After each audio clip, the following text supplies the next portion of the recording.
Hey folks, how's it going? I am in the OR today, and we ended up getting an emergency call about an Aestiva 5 anesthesia that basically destabilized while the patient was on it due to a leak. And I'm like, okay, I'll get out there.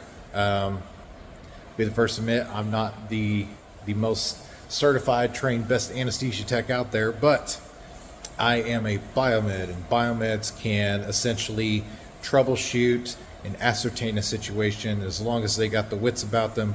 Most of the time, we can discern the problem. So, went ahead and turned this bad boy on.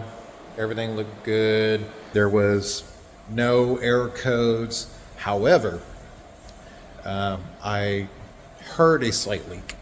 I didn't know where it was coming from, but I noticed when I went into the service menu that the leak test obviously was failing.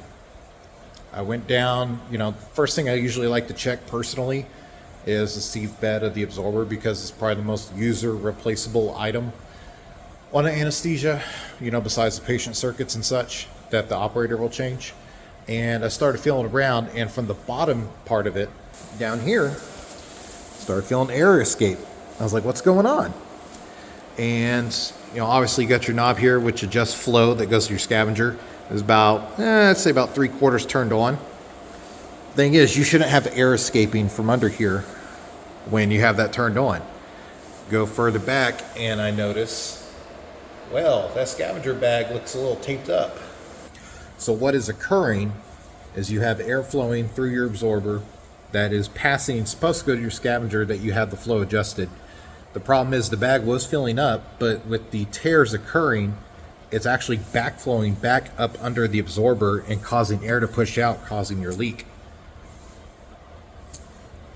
So, never be afraid to jump in and try to solve a problem. Just because you are not an expert in something doesn't mean you don't have the ability to solve a problem as a biomed.